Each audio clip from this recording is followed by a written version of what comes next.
She was 19, beautiful and bright. The one everyone looked at first. Out with friends, drinking in the old cemetery. They brought a radio. They thought it was funny. The music was loud, the night was warm. She was spinning, laughing, eyes closed. She was not reading stones, she was not paying attention.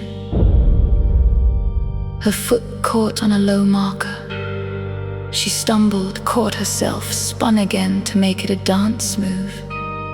Her friends cheered. She had just danced on a resting spot.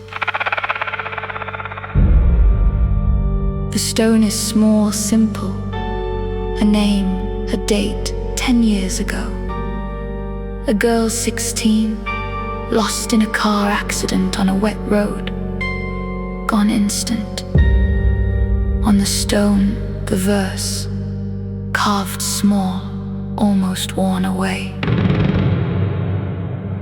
O joyful, O delighted, O fortunate one, weep no more this departed son. Read these words, sound thy voice, revel and sing. Rejoice! Rejoice. Life's for the living, not the dead. Forget tomorrow, live now instead. This night you breathe while they cannot. So dance ye soul on their resting spot. She didn't read it on purpose. She read it because the radio cut out and the words were right there, lit by her phone light. She read it aloud to be funny. Her friends laughed. She became a grave dancer by accident. Night 1, the guest arrives. She stands at the foot of the bed, 16 in a dress she never got to wear to prom. Hair still damp from rain that fell 10 years ago. She does not speak. She does not blink. She just watches with a terrible stillness. The young woman wakes up with a headache and the feeling that someone is standing too close. Night 7. She knows the house now. She sits in the passenger seat of the car, always in the back, reflected in the rear view. She leaves things on the pillow, a broken hair clip, a ticket stub, a pressed corsage, brown with age. The young woman starts taking Ubers. The guest sits beside the driver. Night 14, she can touch now, a cold hand on the shoulder while driving. The radio changes stations by itself to static. The smell of wet asphalt fills the bedroom on dry nights. Friends say she seems distracted.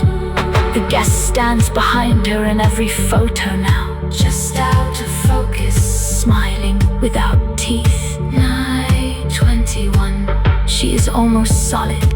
She follows 3 feet behind, head tilted. When the young woman turns quickly, she sees the damage. The angle of the neck, the stillness in the limbs, the way the dress hangs wrong. She stops going out. She stops answering. She cannot stop seeing her. Night 29, she prepares. The young woman comes home to find her car keys on the kitchen table. Beside them, a map printed from her own printer, a route highlighted, the same wet road from 10 years ago. On the passenger seat of her car, the dress laid out neatly. The guest stands in the driveway, no longer just watching, waiting. The message is clear without a word. You danced on me by accident. Now you will leave like I did. She gets in the car. She's crying, she's calm. She's not slept in weeks. The guest sits in the passenger seat. She does not look over. She does not need to.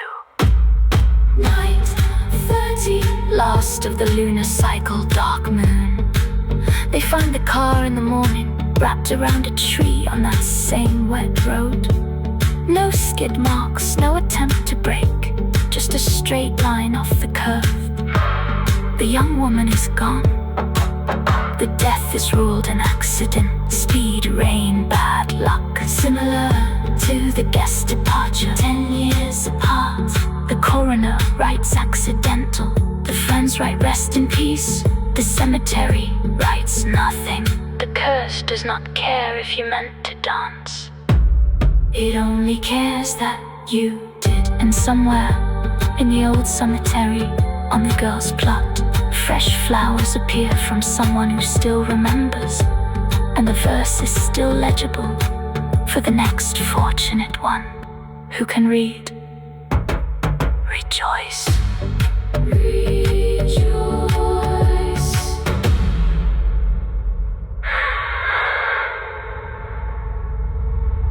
Rejoice.